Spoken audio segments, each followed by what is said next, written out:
Now on CoastTV News. Whales still stranded. I've never seen anything like that. Why the dead whale is still stuck with no clear solution. Referendum round 2. It's very important to help our future out. Indian River tries again for more taxpayer help. Lewes land battle. A horse farm could be apartments. Local schools next door chiming in. This is CoastTV News at 6. Unsuccessful efforts to tow this dead whale to shore. Good evening. I'm Madeline Overturf. And I'm Charlie Sakaitis. Welcome to our News at 6. We begin tonight focused on the Indian River Bay, where there's still no solution. People gathered along the bay to try and spot that second dead whale found on the coast in just weeks. And due to Mother Nature, it's not clear when this whale will get to shore, if at all. CoastTV News reporter Emma Aiken is live near the Indian River Bay, and Emma, unexpected obstacles prevented crews from being able to tow the giant creature. Maddie, just behind me, far out in the bay, if you can see this black blob, crews were working for several hours this morning trying to tow this whale to shore so they can perform a necropsy and begin getting answers. But Mayor says this roughly 14-ton mammal, it's stuck on a sandbar out there, not budging, making that impossible for today. Kelly Stark visited the Indian River Inlet after learning about this dead humpback whale. I was kind of had some mixed feelings on whether I wanted to see it dead. And I thought, well, it'll be an experience just to see something so as big, 35 foot. I've never seen anything like that. Even when zoomed in, Stark couldn't get a good look at the mammal. That's because Mayor says the whale is more than a mile off the shore. Crews worked for hours to try and tow the animal to shore, but had no luck, presuming the roughly 14-ton whale stuck on a sandbar. And Mayor's Suzanne Thurman says getting it to shore is really important to perform a necropsy, which is an autopsy for animals, and try to get answers. We can't do anything to save this animal, obviously, at this point. So what we can do for it is at least try to find out what happened to it, maybe what the cause of death was. Was there illness that had taken place or human impacts that occurred? And this all goes into a larger body of knowledge about the individual animal, but also the species. And collecting those tissue samples led Mayor to discover the cause of death for the juvenile humpback that washed ashore just 3 weeks ago. Thurman says it was a blunt force trauma caused by a large ship. For this whale still stranded, Mayor stays working against the tide and towards answers. Mayor says they're still currently assessing next options here, but if they can't tow this whale off the sandbar, they say it may be a situation where they just have to wait for Mother Nature, like the next big storm, to help move this massive animal. Live near the Indian River Bay, Emma Aiken, CoastTV News. And like Emma said, this is the second whale found dead. The first was on March 12th. A 30-foot, 14-ton humpback whale was found at Conquest Road at Delaware Seashore State Park. They say the whale was a female younger than 1 year old. And with all this being said, there's a voluntary speed restriction zone established off Ocean City after endangered right whales were found on March 30th, just east of Ocean City. Mariners are urged to slow down to 10 knots or less until April 14th to avoid ship strikes. Let's go ahead and move into our poll for the evening. We want to know what should be done to help the whales. Let's take a look at the updated results from last news hour. Take a look at your screen, and 64% say increased monitoring. 19% want restricted boat speeds like Ocean City is doing. 15% say public awareness, and 2% say more research. If you haven't voted yet, you can still do that at coasttv.com. Remember, you can also leave comments or use the mobile app along with that. We will show you updated results on Coast TV News at 11. Now, here's some land up for debate. A farm property on Route 24 next to Beacon Middle School in Lewes. The Bellmead farm owners want to turn it into businesses and apartments, but they need a zoning change first. Coast TV News reporter Brandon Ferguson shows us how people live near the horse farm don't want those changes. Maddie, this land in Lewes has caused debate over the future of it. Just over an hour ago at 5 p.m., the Sussex County Planning and Zoning Commission started their meeting where the Bellmead farm is the 7th item on the agenda. Just a few weeks ago, the commission took a look at the issue, considering a zoning change from agricultural residential to a C4 planned commercial district. They didn't make a decision at the time. They decided they wanted to hear from the Cape Penelope School District, who has 2 schools less than a half-mile away from the farm. On your screen now are the plans for what Bellmead LLC wants the land to look like if it's approved. Coast TV spoke with one local who's from the city that never sleeps and says traffic is starting to remind her of the Big Apple. I came here because I felt that it was less congested than New York. You know, coming out of Queens, New York and going into Long Island, that's really a headache of traffic. So it looks like they're heading that way too. This meeting is still going on right now, and if this project is approved, construction is expected to be completed in 2032 for this property. In Lewes, Brandon Ferguson, Coast TV News.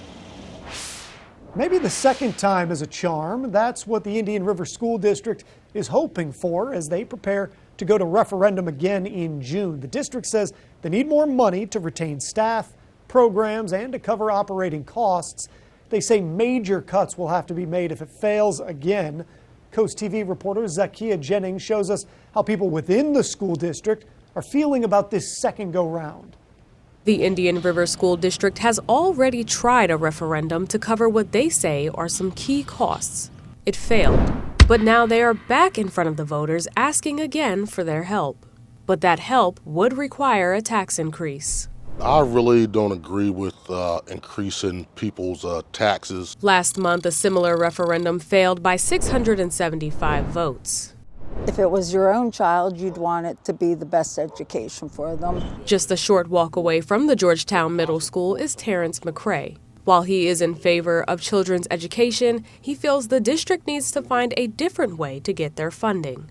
I mean, because the state, they should be doing a little more on their behalf. Gene Watson worked for the school district for 31 years as an art teacher and feels when it comes to education, districts get out what they put in. So I think it's very important to help our future out. And with news of a former principal within the district charged in a $15,000 forgery and theft case, people like McCrae are more hesitant than ever to vote for something that McCrae says will hit them where it hurts most. I don't think that everybody should have their taxes raised when there's corruption inside the schools. As we head towards the next vote, people in the district will have to weigh personal cost against educational futures, plus how a recent scandal factors into all of it. With the Indian River School District's first referendum failing the first time around on March 20th, they're pushing forward one more time to fight for that same current expense referendum on June 5th. In Georgetown, Zakia Jennings, Coast TV News. The first referendum took place March 20th, as Zakia mentioned, and failed by only 675 votes. An expense referendum has not been approved for Indian River schools since 2017. The court-ordered property reassessment is over in Sussex County. And get this, only 800 people have appealed their new home value.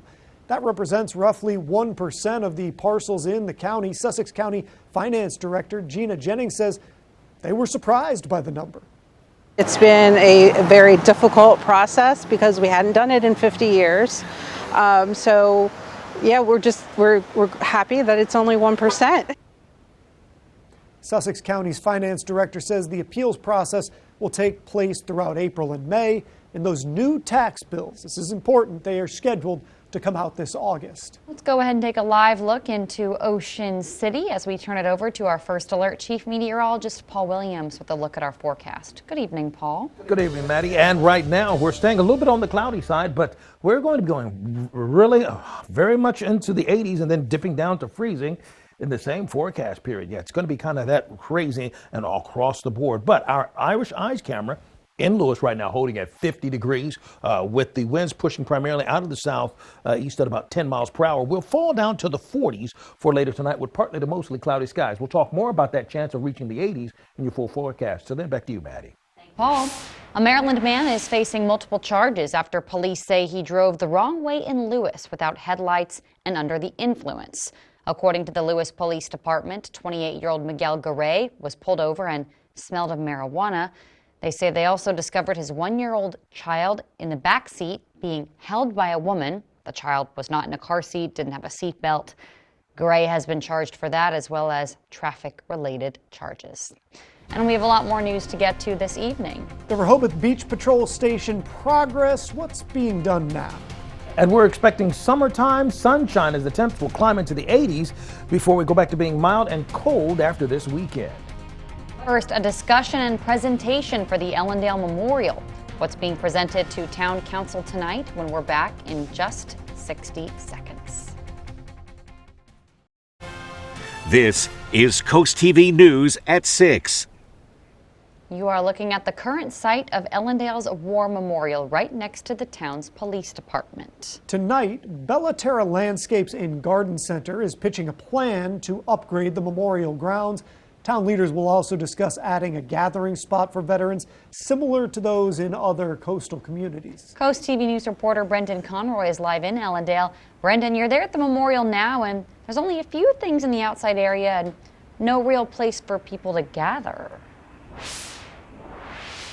Maddie and Charlie, I am here at the memorial in Ellendale, and let me give you a quick tour, because like you said, there isn't too much around this area. Right there is the cannon, and if we follow onto this side, you'll see that helmet with a plaque, as well as a flagpole right up there. We got to speak with Town Clerk Karen Emery, who told us a couple things that they're looking to do, and yes, Bellaterra will be giving a presentation on a few things that they might want to add, whether that's more flags, another flagpole, maybe freshening up these gardens right here. They're the ones who are going to look at what they can do. And the other thing also on the agenda is talking about possibly adding a type of veteran center where they can gather, like you might have seen in some of our other coastal towns and cities. And when we spoke with somebody who lives in Ellendale, he told us that it is very important to take care of our veterans. Well, it's very important for the community because it'll keep the spirit of respect to our veterans. People have served and are serving our country. So it's very important to keep that memory here in town of Ellendale. Let me show you one other thing that's pretty cool. Town Clerk Emery also says that the playground right there, being in such close proximity, is actually something she's happy about, knowing that parents or families can teach their kids a valuable lesson while at the playground right next to this memorial site. And Bellaterra says that they will talk to us more after the meeting. We'll have more at 11. Reporting live in Ellendale, Brendan Conroy, Coast TV News.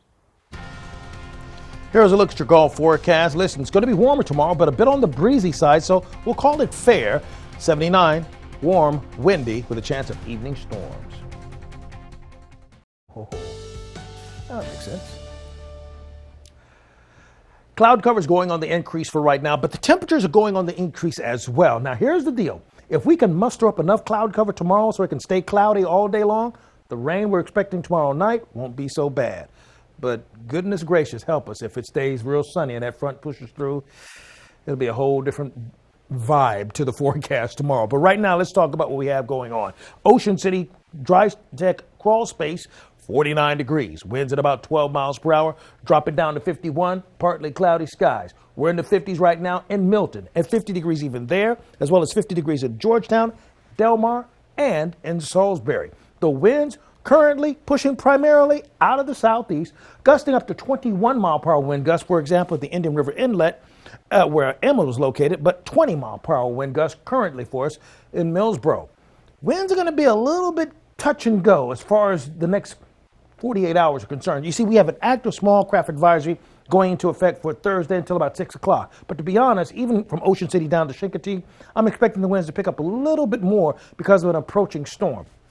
Let me show you what I'm talking about. I don't usually go all the way to the center part of the country to talk about what's happening there, but just briefly, because this line of storms with this cold front and the warm air that's setting it up, that's setting up for a monster of a storm, and this front, it's stretching out like a rubber band. And if it keeps stretching, it'll kind of snap and lose its effectiveness as it drifts towards us.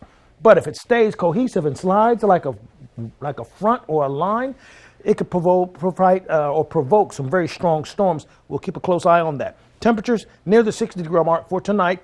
Warm front begins pushing. That sets the stage. Then we're looking for windy and possibly stormy conditions for Thursday night. And then temps are all over the place after this weekend. So tomorrow, the good news is we're going to be near 80 degrees in Georgetown and Millsboro. we will be unusually warm in Cambridge at 77 degrees. And we're going to be well above the norm in Berlin at 77 and Snow Hill at 77 degrees.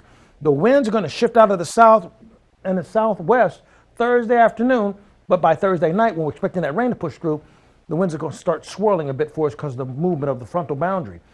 Our temps elevate for Thursday, relatively high for Friday, Saturday, and then Sunday we go up to 80, then we drop down to 56. We're going to be at a marginal risk of severe weather for Thursday night, just marginal. That's the lowest level, okay? And when you take a look at our forecasting models, I mean, I've been taking a detailed look at any kind of green to track. It's just not there, but we have a better chance of strong storms developing for us as we go into Sunday. And then, so as we go into Sunday and Monday, we see that line that's going to push through very steadily in our neck of the woods. And then after that, we're going to have temperatures below the norm for this time of the year. Here's a look at your extended forecast. And by the time we get to next week, we may still need our winter coat. Got one warm day in there. On your screen now are pictures of the Rehoboth Beach Patrol Station progress, hopefully for those sunny days. Siding is going up and flooring is being poured. The station is set to open in May of this year. Construction started in December of 2023. A race for open space. That's the name for the Saturday fundraising event for the 4th Street Forest Preserve. All the proceeds from this race will go to campaign to help save Lewes's last large open space. The 5K run and 1 mile walk starts 9 a.m. Saturday at George H.P. Smith Park, and I'll be the MC. Delmarva Sports Network from the Wawa Studios. The Phillies enter tonight well rested after yesterday's off day. The Phils are set to take on the Colorado Rockies, looking for the series victory. Back on Monday, the Fightins opened the series with a 6-1 victory over Colorado. Kyle Schwarber, Max Kepler, and Nick Castellanos all homered in the win. Overall, the Phillies are averaging over 6 runs per contest through the first 4 games. They'll turn back to a Zach Wheeler on the mound. He got the ball on opening day and tossed 6 innings to go along with 8 strikeouts and 1 earned run against the Nationals. And over on the hardwood, Carmelo Anthony has been elected into the Naismith Basketball Hall of Fame class of 2025. The 19-year NBA vet was a 10-time All-Star, 6-time All-NBA player, and 3-time Olympic gold medalist. Anthony currently sits at 10th all-time in scoring in NBA history at over 28,000 career points. The entire 2025 class will be announced on April 5th at the NCAA Final Four, and the enshrinement ceremony will take place on September 6th in Springfield, Massachusetts. That'll do it for sports. Have a great night, everyone. Our Bay Health camera in Milford holding at 48 degrees at this present time, and we're looking forward to stay in the upper 40s with partly to mostly cloudy skies. We're looking relatively clear for right now, but we're bracing for a chance of scattered showers Thursday night going into Friday. Our umbrella giveaway winner is Janet Laws of Georgetown. Congratulations, courtesy of Paul Davis Restoration and Home Remodeling. If you want to keep up with your forecast, just call our weather line. It's been updated for you. The number to call is 443-880-9100. Sponsored by the law offices of Brockstead, Mandalas, and Federico. And finally, here's a look at your exclusive 10-day forecast. Now walk with me on this one. 79 and windy tomorrow, 70 and cloudy on Friday, up to 80 on Sunday. Then we drop on Monday to 56 for the high. Then we drop crazy Tuesday night going to Wednesday to 30 degrees. That is below freezing. And we're going to stay in the 30s for a couple of mornings in a row before we recover by next Thursday and Friday. Just so you can put that in your calendar and plan on that. Pretty crazy, but thank you, Paul, and thanks for joining us here for Coast TV News at 6. For more news, more local weather, even the cold weather, download the Coast TV News app. The NBC Nightly News is up next. And we'll see you later tonight for Coast TV News at 11. Have a great night.